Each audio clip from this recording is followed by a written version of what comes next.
What's up, coaches? Welcome to this edition of the Basic B-Ball podcast. Super excited to have our guest on today, Coach Matt Elkin, who has just been hired recently as the assistant recruiting coordinator at Stanford. What's up, Coach? How you doing? What's up, Alec? How we doing, man? Doing good. Super excited to have you on and learn a little bit from you. As I said, you just got recently hired at Stanford. I was hoping to hear kind of a little bit of your background on where you've been. I know you were at Yale before that, and just kind of the other stops you had before getting to Stanford. Yeah, sure. So, pretty unique journey of kind of bounced across the country and worked at all different levels. I grew up on the East Coast. Was born in Boston, Massachusetts. Went to high school there, and then I went to college in Madison, Wisconsin, at the University of Wisconsin. Was there for 4 years, and then I went back to the East Coast to graduate school at Northeastern University in Boston. And then after got my graduate degree there, I spent the next 4 years on the East Coast and on the West Coast in the high school grassroots scene. I coached 2 years at a prep school in Vermont, and then 2 years in Los Angeles at a high school. And then after those 4 years, it was right before COVID, around 2020. I got the opportunity to come to Yale and move back to the East Coast, and was there for the last 4 years. And then this past summer, in May, I was offered an opportunity to move back to the West Coast, and started here at Stanford. So I've kind of crisscrossed and been in different parts of the country and worked at, high level Division 1, all the way down to high school, prep school, grassroots stuff. And so I've gotten a pretty cool taste of different levels. Yeah, I think that's awesome, man. I know you guys made the tournament this past year at Yale and then also at Wisconsin, and being across levels of being like at high majors at Division 1s all the way down to the high school level. And I know you coached West Coast Elite, so you've been coaching club basketball and the prep level. Can you just kind of speak on some pros and cons of those experiences you've had, if you kind of want to highlight some of the cool things that you've had? And then also there's different struggles at every level, and just kind of curious to hear those, how those differ level to level, or even if they kind of stay the same depending where you're at. Yeah, definitely. I mean, like for me personally, I played high school basketball, but I have no coaches in my family and no real deep roots in the world of sports. So I kind of carved my own path as far as falling in love with basketball and wanting to use that as a kind of a tool to advance in my career, and for my future. And so, with that being said, I knew that I was going to really have to work hard to put my name out there and experience as many different things as I can in the game of basketball, since I didn't have those opportunities as a former player or through connections of people that I knew that were coaches. So, I got to meet a lot of people really organically through that. So connecting with other people that were like myself, but also getting to put myself in situations where I was forcing myself to kind of maybe step out of my comfort zone a little bit. And through that, I learned that I was somebody that thrived in those environments. So whether that was leaving the East Coast, where there's a ton of great schools, and most of my friends from my local public school were staying close to home, to go to the University of Wisconsin, which is where my dad and my brother had both graduated from. That was a huge risk and a huge kind of step out of my comfort zone. And it's something that I look back on as a huge pivotal moment in my life of being able to realize that I could step out of kind of where I'm familiar and learn new things and be around great people. So that was kind of the opening instance of that. And then, fast forward my time at Northeastern, I was in grad school back home in Boston, and I figured, okay, I'm going to have my graduate degree, and then I'm going to move up within Division 1, go from a manager to a GA to a video or ops or whatever, and work my way up. And I realized quickly how competitive the industry is, and getting, especially in Division 1. And so the opportunity came up to coach at a prep school and be in a boarding school. And for me at that time in my life, I was in my early mid 20s.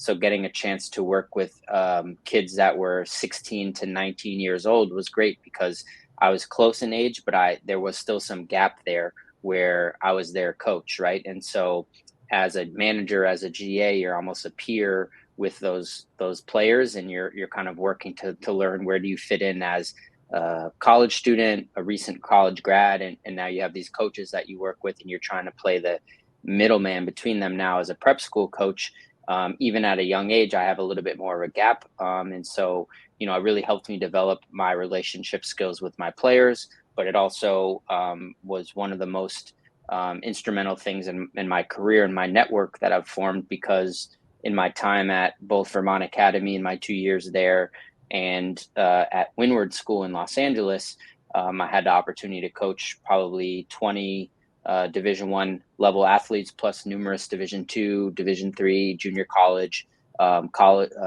players, and so I got to network and meet a ton of college coaches through that, and that was really spearheaded my development and my growth, because I learned how to network. I learned how to leverage my resources, what I was able to offer as far as my connection to players, as far as my ability to kind of go to college practices, work college basketball camps, all those different things, to just meet as many people as possible at an early stage in my career. And so those are things that some people that maybe are former players or maybe are working their way up in Division I or II or III or whatever might not have the freedom or flexibility to make those connections. And so being able to do that as a young coach, now fast forward in my 30s, having been doing this for over 10 years now, those relationships that I formed years ago are now just that much stronger. And so, whether it's the experience of being at Wisconsin or here at Stanford at a big level, or at Northeastern, or even, at the prep school or high school level, or even when I was in college working as a student manager at a Division III school, Edgewood College, like all of those different experiences just gave me a knowledge of the landscape of basketball, helped me learn about different high school AAU programs, coaches in different parts of the country, but also gave me an awareness of all the things that go into running a successful program. Everything from, the highest level in Division I all the way down to a small private school, prep school. So everything that I did was for a reason, and everything that I did built me into kind of where I'm at right now today. Yeah, it's awesome, man. It's cool to see all the different spots you've been, as I kind of mentioned, different sizes of schools, different levels of schools. And then the other thing with you is it's been so many different roles as well. Like you bounced from adobo to now recruiting coordinator. I know at the high school level, you're an assistant coach as well as a head coach on the club and junior high side of things. How has that been for you of bouncing across all these different roles, and how have you managed to be successful at all of these? Obviously, your success has spoken to the way you've advanced yourself in your roles and advanced yourself as well as kind of stature of school too. Yeah, I mean, I think so a lot of people are really trying to get somewhere as quickly as they can. So a lot of times you ask people, oh, where do you see yourself in 5 years or 10 years, or what's your end goal or whatever? And I think I get that question all the time. And I think it's a fair question. Everybody should be thinking big picture. Where do they want to end up one day? How do they want to get there? But for me, it's never been like I want to be the youngest head coach, or I want to be at this point as soon as I can be there. For me, it's always been like, how can I learn as much as I possibly can and be around great people for as long as I can, until I feel comfortable and really confident in my ability to put others in the position to be successful. And so, as a 32-year-old assistant recruiting coordinator, I feel like I have a lot of experience to help in my current role. And I think one thing that's always stuck with me for a long time was back when I was at Northeastern in grad school. I worked with Coach Cohen, who's still there and is a big mentor of mine. And we had a really unique coaching staff. We had Coach Dave McLaughlin, who's now the head coach at Dartmouth College. He was an assistant at the time. Chris Markwood, who's now the head coach at University of Maine. He was an assistant at the time. And then also Tom Murphy was a special assistant who was a D3 head coach, a legendary coach at Hamilton College in New York, and actually coached Coach Cohen in Hamilton, and also Coach Smith, our head coach here at Yale, at Stanford. And so having been in that office and learning from those people, I was just a sponge, and I picked up so many different little tidbits here and there. But in one of those practices, we had Jared Dudley, who played in the NBA for many years and is coaching in the NBA. And, in the Boston area growing up for me, going to Boston College games, I saw a lot of Jared Dudley.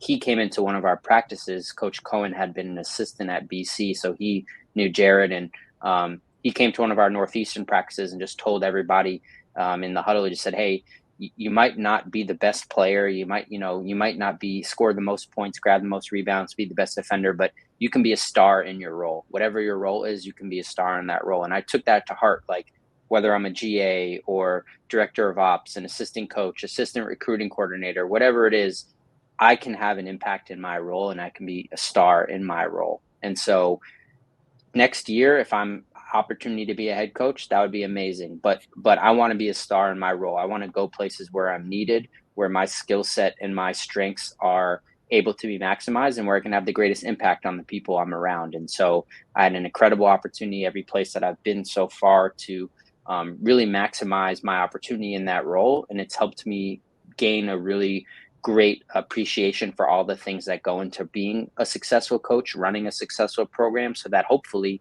whenever that opportunity comes, I'll be ready to be a star in that role as a head coach, which is my ultimate goal. Yeah, I think that's awesome, kind of having your end goal in sight, but still focused on where you obviously are presently, which is so tough to do. I'm hoping you kind of can speak on that of how do you focus and how are you so good at being a star in your role? Because I know everyone I've talked to has always spoken so highly of you, especially in your role as a Dobo and then for Coach Pfaff as his assistant. And it's so easy for us to get lost on what's next, of how am I going to get that next job? How am I going to leverage myself to even get promoted where I'm at or whatever that looks like? But how do you kind of yourself, how are you able to focus on being a star on that role while also planning for your future and also kind of positioning yourself for future roles as well? Yeah, I mean, I think it's a great question, and it's something that I've learned through experience firsthand, that when you're so focused on what's next, you forget about what's now, and what's now is the only thing you can control and the most important thing. And so, while I was at Yale, I always aspired, hey, is there an opportunity for me to move up as an assistant coach here at Yale or elsewhere? Or Stanford was always a place. If I can get a job at Stanford University, no matter what it is, I would love to do it as director of operations, assistant recruiting coordinator. Doesn't matter to me because this is a place that I see myself growing in. So I think when you think about your future too much, you forget about how am I going to get there? And the best way to get there is by being really good at what you're doing now. And so I was extremely lucky that to have that mindset and that approach, because to be here at Stanford in this position that I'm in right now, none of the people that are currently on our staff I had ever worked directly with. However, I had spent 2 years with Coach Pfaff at Windward as his assistant, and he had worked with Coach Eric Reveneau, who's our associate head coach here at Portland. And so their relationship and Coach Pfaff's relationship with me helped him to recommend me to Coach Reveneau. So that was a touch point there. My time spent with West Coast Elite or my time in the Ivy League, those were connections that I had to Coach Smith. And again, without ever working with him directly, I had people and a reputation that was built up on how I worked in the now for those people, so that when they would reach out to him and say, hey, Matt's good at this, Matt can help with that. Now they're speaking on my behalf in a position where I don't have to think too far ahead to say, what can I do in the future, but just what am I doing now? And I think one thing that I tell coaches, young coaches all the time, I tell players that are looking to, get to play in college is like, you never know who's watching you, but somebody's always watching you. And so when you're in the gym and you think, okay, I'm going to, I get subbed out and I'm pissed off, so I'm going to go kick a chair. Well, that might not matter to you, or you might not notice it, but there might be one coach that's ready to offer you a scholarship that's watching you intently, and they see you kick that chair and they think, this is not the guy that I'm bringing into my program, right? Or it could be you've done something the right way your whole life and you get to one point and you cut a corner, or you're late for something, and that one time maybe there's a big time opportunity in front of you that you're now late for, that you missed because you just didn't think it was that important, and now you miss out an opportunity that might only come once in a lifetime. And so you just got to continue preparing yourself for what's to come, but the only way to do that is by being really good at what you're doing now. And when you live in the present, you're preparing for the future. And so that's kind of how I try to make sure that I'm approaching each day and every opportunity that I have in the business. No, it's great stuff. Super good advice for, I think, anybody, player, coach, anywhere really. One of the things you talked about as you were talking about your journey of kind of carving your own path, of not stepping into it with a bunch of connections or anything like that, but one thing I've kind of come to know about you is how well connected you are, and like how well networked you are and how great you are with other people. And everyone I know that knows you always speaks so highly of you. And I think that just kind of speaks, number one, to your work ethic, and then also just your ability to create relationships and network and do that. I was just kind of hoping you could talk on that, of how you've been able to grow relationships. And I think that's a better word than networking. I think networking sounds very transactional, whereas I think you've been able to create a lot of authentic relationships, and hoping you kind of can just talk on that, of how you've been able to do that over the last 5 to 10 years and hold on to those relationships too. Cause I think it's one thing to create those and create a first impression, but also kind of create a long relationship as well. Yeah, definitely. It's just like any skill set that somebody has, it's something that you have to put time in and invest in, and also continually work at. So just like shooting, just like X's and O's, video, stats, whatever you're doing, you might not be an expert at it, but if you want to be good at it, you put in the time and work and you'll be good at it. So building relationships and networking and just broadening your horizons as far as the people that you connect with, it's something that's very time consuming at times. Like, so there's, one thing that I always try to do is, especially like back in my time at Vermont Academy or at Windward, when I'm working with high school players and trying to help them achieve their goals of playing at the next level, we would invite a lot of college coaches to come to our gyms, to open gyms, to games, things like that. And so part of it is like, I'm going to work to create a profile for each player, or I'm going to put together a graphic that has our open gym schedule that I'm going to text to all these coaches. And it might take me an hour or 2 hours to hand type out a text, personalize it, or an email or whatever. It's probably easier if I just copy and paste and send to a bunch of people. But something as small as changing the name for each person I send to, something as small as adding a little sentence blurb beforehand before I copy the rest of the message or whatever. Like, so there's little things that you can try to do to make things, give it more of a personal touch, and that's going to come back tenfold to you. I used to love writing a lot of, and I still love writing a lot of handwritten notes. So at Vermont Academy, for example, we probably had close to 100 coaches come throughout one fall at all different levels. And whether it was John Calipari, Rory Williams, or a D3 assistant coach from a small school, I'm writing them a thank you note. Thank you for taking the time to come to our gym. If I can help with anything for this player or in general, let me know, right? And maybe if I write 100 thank you notes, maybe I only hear back from 10 people. But now those 10 people are progressing to a new, like, a special list of mine, where now they're getting my extra follow-ups. And so again, I think it's just the relationship piece for me. Like, to your point, Alec, like, networking, it does seem very kind of transactional. Somebody a long time told me something that also has stuck with me, and it's like, it's not about building relationships, it's about building relationships, like REAL relationships. And so you want to be real with what you're doing, and how you're going about connecting with people. And so again, if you're going to say, hey, if there's anything I can do to help, let me know, and somebody asks you for help, then be willing to provide it. Because I think a lot of times people provide empty promises, or especially as younger coaches, we're always asking for something. Hey, I need a job opportunity. Hey, can I come do this? Can I, XYZ, rather than offering, putting stuff out there for others without expecting anything in return. Because it's hard. It's hard to give of yourself without expecting to get something back. But I think the more you do that, the more you provide for others, things will come back to you. And so, I think part of my ability to be in unfamiliar settings and move crisscross the country, go places where I don't know people, and just put myself out there, I'm betting on myself that when I do meet somebody, I'm going to be able to build a strong connection with them.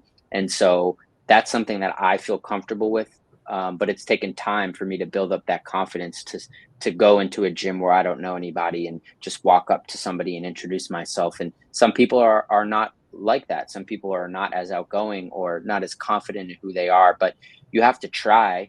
And when you try, chances are you'll be successful. And if not, you'll work towards that.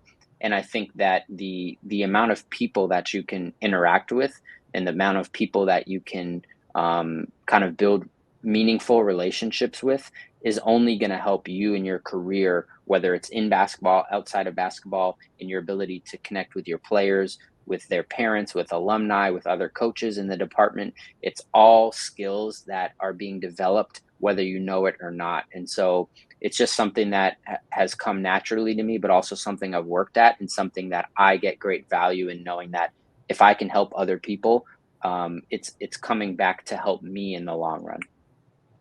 Yeah, I think that's really cool. Kind of the parallel you made of being a basketball skill, like building relationships is a skill, and the fact of just like your left hand, if you don't have confidence in it, you practice it, get more confidence in it. Same thing with being relational and having these conversations. The more you do it, definitely the more confidence you get in it. I kind of want to pivot to what you're doing now. So you are labeled as the assistant recruiting coordinator. Just kind of curious, what does that role entail for you day to day? And I know you're in your first year in it. You're not even in your first full season. So what winter looks like may be completely different than now. But just kind of curious of what it's looked like so far and kind of what you expect moving forward as well.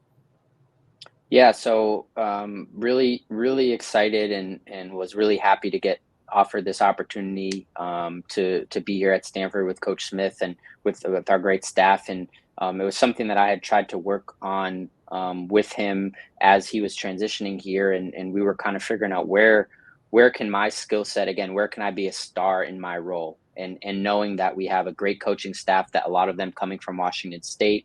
We added Coach Revino, who's a Stanford grad, played basketball here, knows this place inside and out. And so where can I come in and assist in that? And so the two areas that they identified where I could really help out a lot was in recruiting and in our camps. And so when Coach mentioned that that was something that they needed support in, I felt extremely confident for a couple reasons. One, from the recruiting standpoint, the types of players and people that I had been involved in recruiting to a place like Yale is very similar to the types of players and people that you're recruiting to a place like Stanford. People that value the academics, people that want to be great and successful in basketball and also in their futures. And so I felt really good about the relationships that I had formed with key people, that whether that's high school coaches, AAU directors, just knowing the landscape of the Ivy League or the high academic basketball world. And so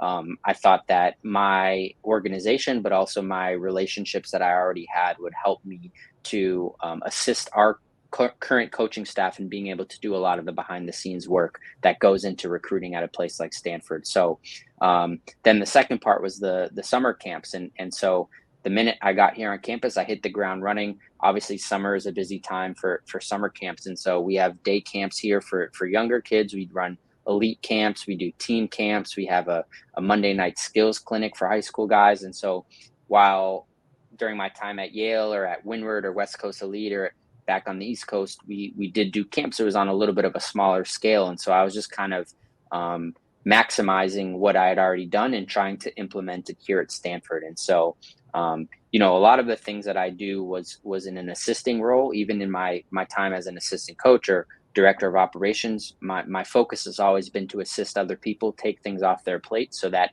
they can focus on what they need to do. And so here, as an assistant recruiting coordinator in title, I'm really supporting all of our coaches, even our director of operations, just trying to be behind the scenes, helping them as much as possible, taking things off their plate in the recruiting process, getting transcripts for guys, connecting with high school and AAU coaches. Hey, are there guys that should be on our radar when our coaches go out on the road to high school events or AAU events, helping them put together a schedule of who to see, and then organizing, profiles for individual recruits so that they can know their contact information, know where they're playing, all these different things that now our coach can just pull up their phone or their computer and be able to say, all right, Matt plugged in all this information. And it can be tedious at times, but again, if I can make somebody else's life a little bit easier, I'm doing my job. And then the same thing goes for camps, just being really organized, trying to communicate with people here at Stanford, also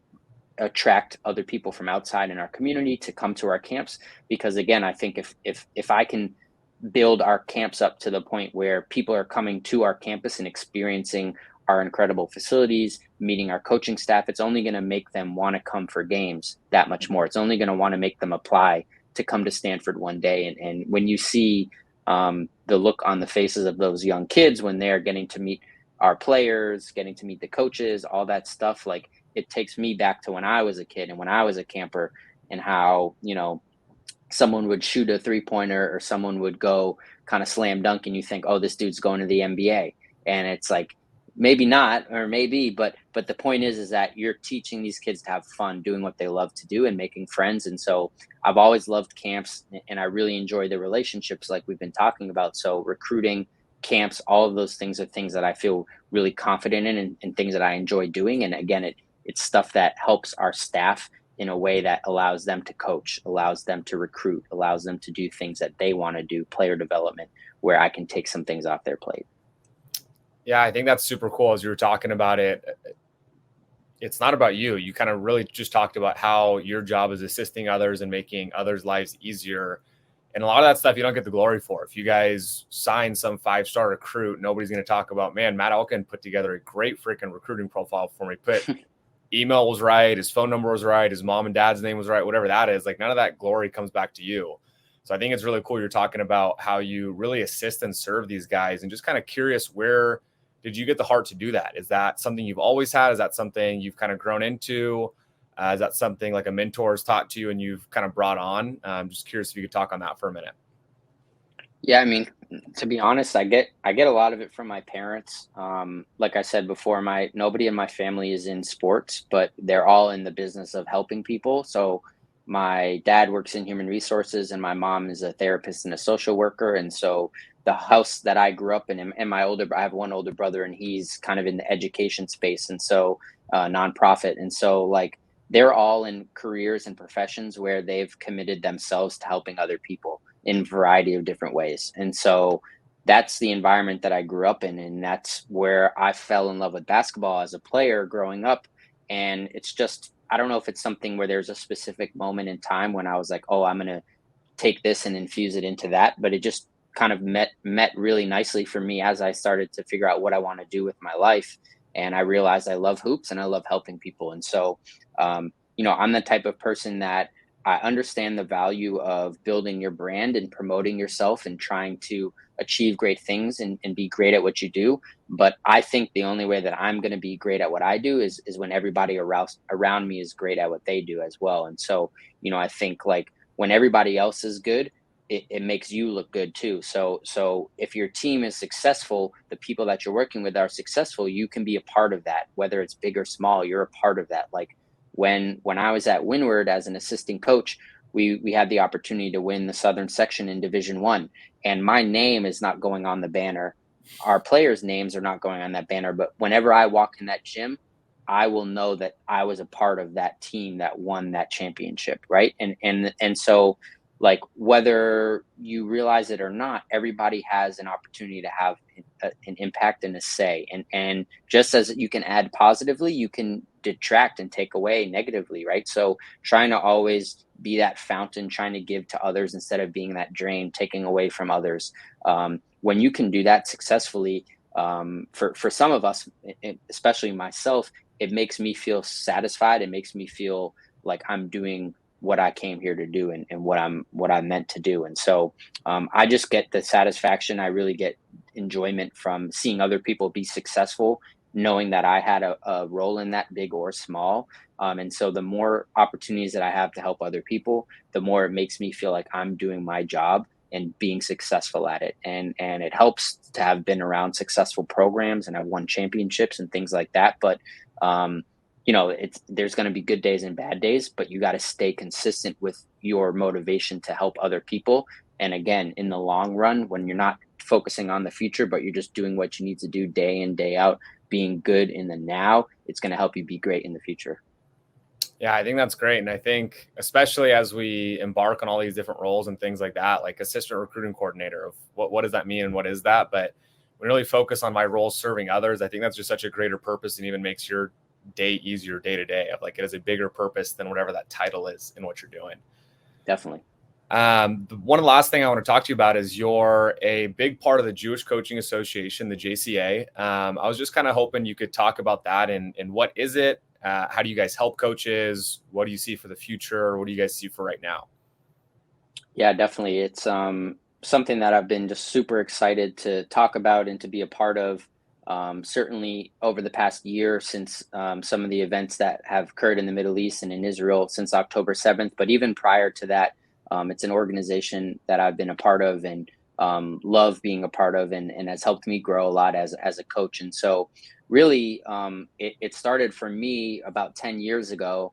The JCA, the Jewish Coaches Association, is an organization that had been going on for a while, but it was kind of under the radar. It really just started almost 20 years ago with a few college coaches going to the NABC convention at the Final Four and grabbing coffee, and they were just, hey, we're a couple Jewish coaches, let's get together and let's talk, and kind of forming a network. Just like anybody who's been to the Final Four knows, there's lots of different groups at the Final Four. It could be a high school coaches group, a West Coast coaches group, Black coaches, Asian coaches, whatever. So this group got together, started kind of hanging out, and then fast forward, when I first went to the Final Four about 10 years ago, there was a breakfast at the convention center, and I got to sit at a round table with about 7 or 8 other people, one of whom was Keith Dambrot, who was the head coach at University of Akron at the time and was winning the Red Auerbach Coach of the Year award. Red Auerbach, famous Celtics coach, is Jewish, and so the JCA was giving out this award for the Coach of the Year.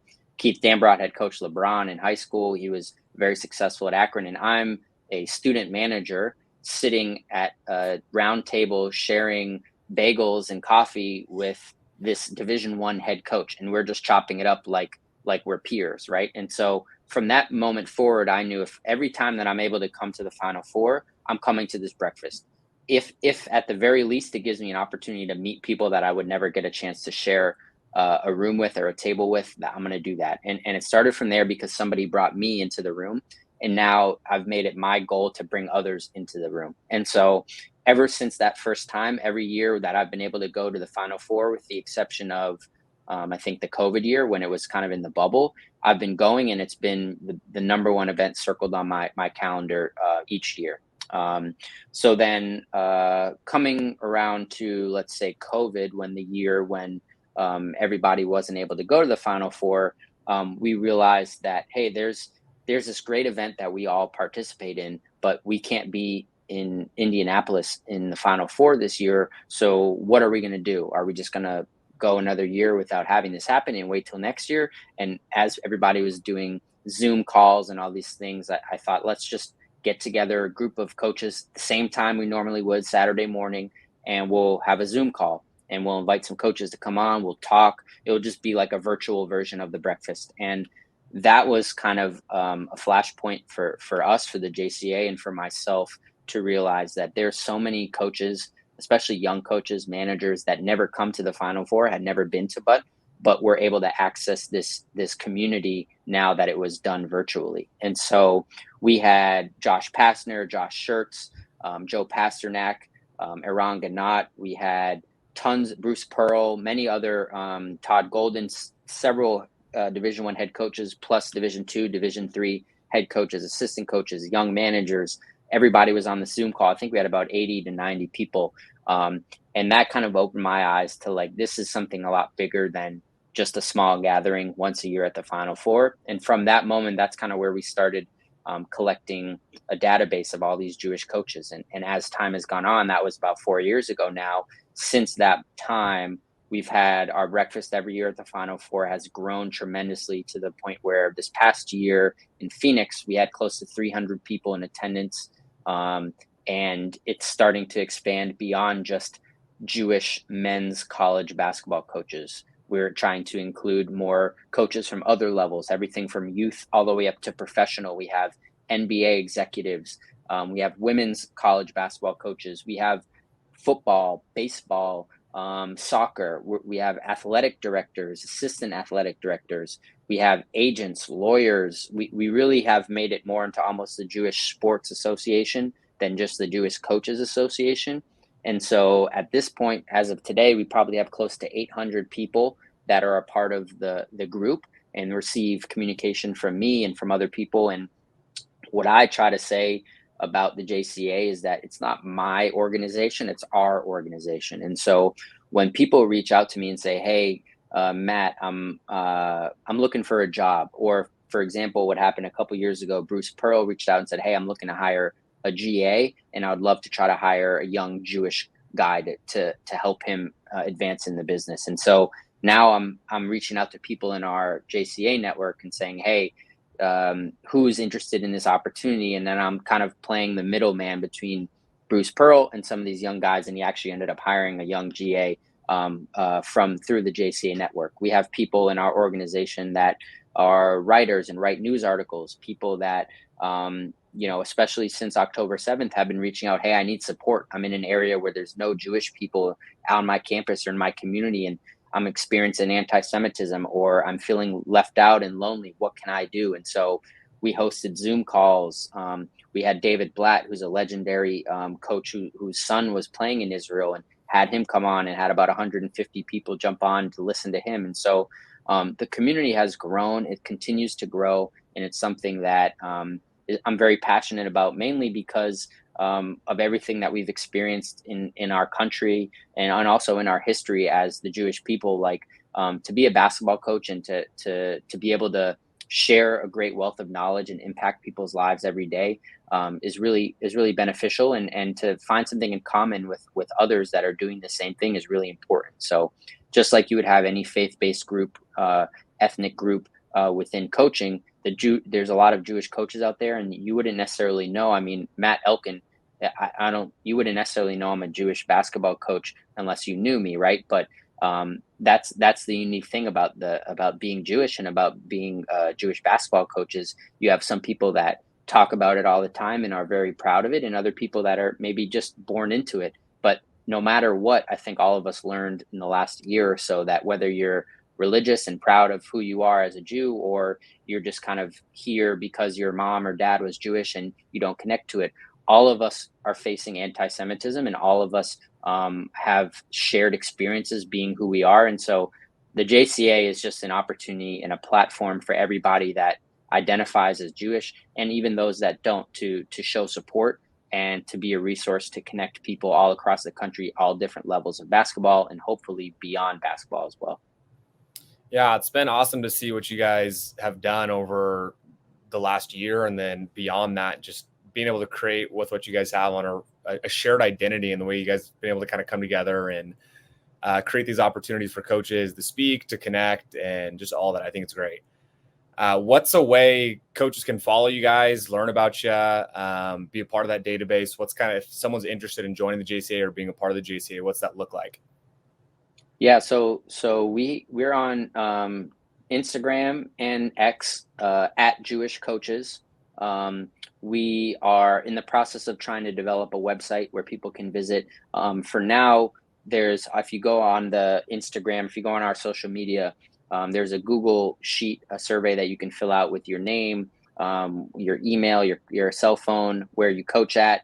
And that will kind of go to me, and then I'll just add you to our running list. And, I try not to bombard people with emails all the time and stuff. I don't want things going to spam. I want it to really be organic communication, but that's probably the best way to connect with us.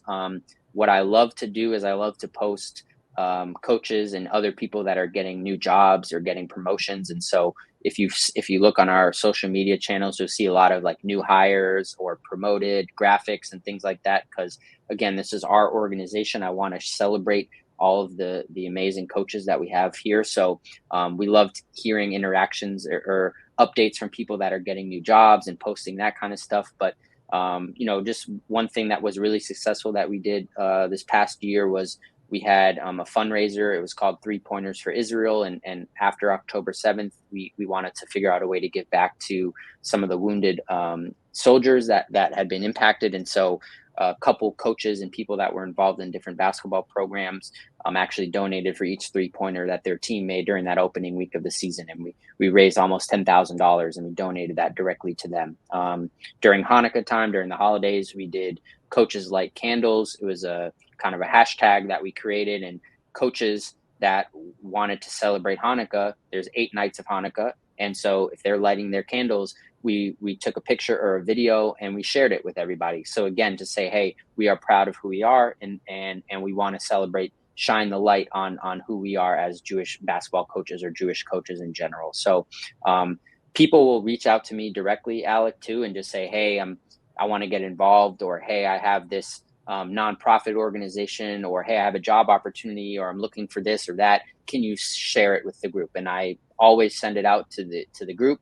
And so that's a great way to interact. And so there's a lot of opportunities for growth within the organization. It's grown exponentially. And I think the next step would be to try to, again, include more sports, more people from outside of necessarily the sports circle of coaches. But we're always looking for people that want to be a part of it. And I think the last thing I would say, Alec, is that while we are the Jewish Coaches Association, you don't need to be a coach and you don't need to be Jewish. It is truly open to any and all.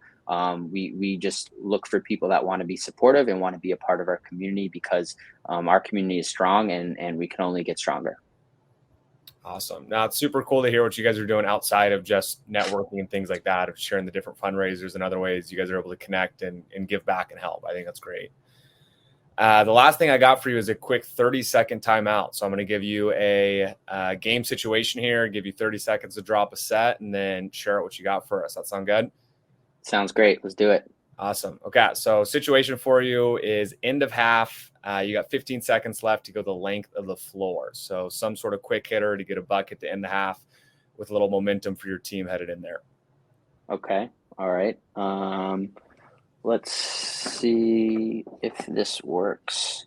I'm gonna try to draw it up, and I will describe as well and see how it looks. Perfect. So Love it. Let's see. Can you see that, right? Yeah, we got you. So That's I good. got my trusty little full court here. So I'm going to have my 4-man take the ball out of bounds. I'm going to have my point guard come and loop around, and he's going to catch an inbound from the 4-man. Okay, I'm going to have my 2 running up the right sideline. I'm going to have my 3 running up the left sideline, and I'm going to have my 5-man kind of working his way down to the baseline side. So you're going to have something kind of like that. All right, easy enough. So we're going to have the 4-man inbounded to the 1. The 1's going to kind of looping to the 2-man side. All right, and now we're getting the 2 all the way to the corner.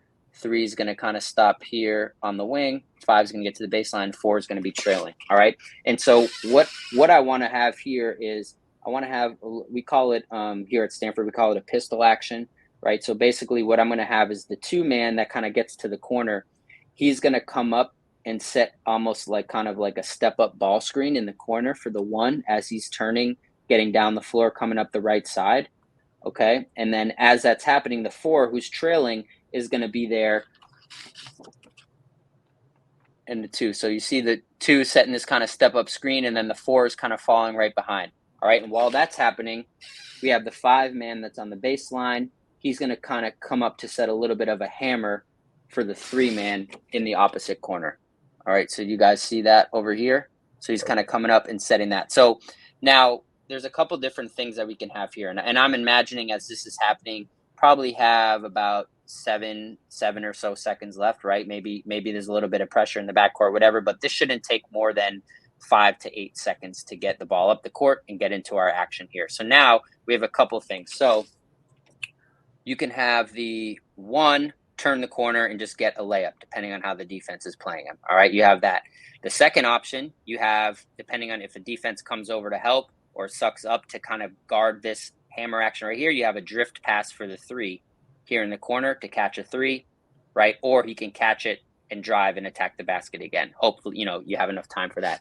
Now, those are 2 things that you have kind of as the initial look, right? Now, what can happen after this screen right here, if the 1 is penetrating and a defender from the 5-man commits, you can now have the 5 roll to the basket and kind of dive, right? So on the drive from the 1, the 5 has set that ball screen or that hammer screen here, and now they're kind of diving to the basket. You can get a drop off there from the guard, okay? And then up here with the 4 and the 2-man, you have a couple of different actions that you can get. You can have the 2-man use the 4 kind of almost as like a flare. All right. You could have the 4-man rescreen for the 2. And this is something that I really like. So as the 1 is driving down the baseline side, after the 4 has set that action for the 2, he kind of turns around and rescreens him. So now the 2 is coming back off. The 1 can kind of come to 2 feet, reverse pivot, and hit the 2-man kind of filling behind for a 3. All right. And if that's not there, you also have the 4-man kind of around the top or the slot maybe you get a top of the key 3-pointer there. So you have a layup potentially for the 1. You have a corner 3 potentially for the 3-man here. You have the 5-man, depending on if there's space, cutting to the basket here for a drop off. You have the 4-man potentially top of the key here for a catch and to shoot 3 right in the top of the key. And then you have the 2-man kind of filling behind the 1 as he drives to give him a release in case he can't make that pass. He can jump stop, play off 2 feet, and kind of kick it back to the 2.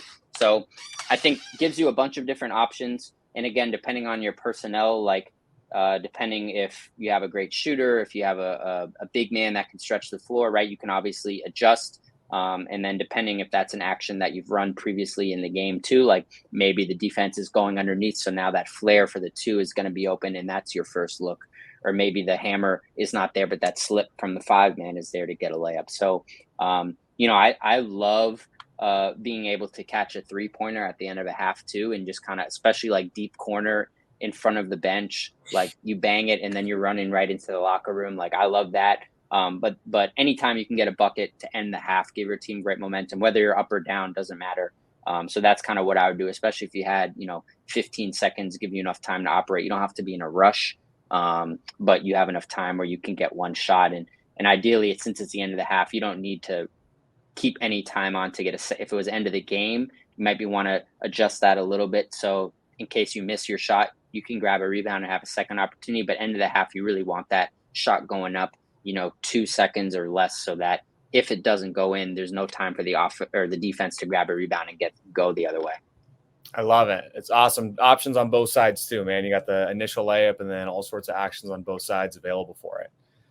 Well, Coach, appreciate your time. Thank you for hopping on today and dropping a little bit of knowledge for us. Appreciate you, man. Yeah, I'm happy to do it. And thanks again for having me, Alec. And, I am an open book for anybody that ever has questions. If anybody ever wants to come see a practice here at Stanford, if anybody ever wants to reach out and check anything that we do here, or just anything more about kind of my journey. And, I've had so many people help me along the way, and I'm always more than happy to give back to help other people. So, if anybody ever wants to reach out, you can reach out to me on social media, send me an email, phone, whatever. It's all good. And I look forward to connecting with everybody. Yeah. What would be the best place to contact you on there? What is your Instagram and then email, if you don't mind dropping it? Yeah. So my, on X, my Twitter is at Coach Elkin, Elkin. On Instagram, it's at DJ Elkin123. My email is melkin@stanford.edu. Feel free to email me. Feel free to hit me on Twitter, X, Instagram. I'm not on TikTok. I don't really do Snapchat, but if you want to find me, you can find me, and I'd be more than happy to chat with you. Awesome. Love it. Appreciate you, man. I'll talk to you soon. Thanks, Alec. Be well, man.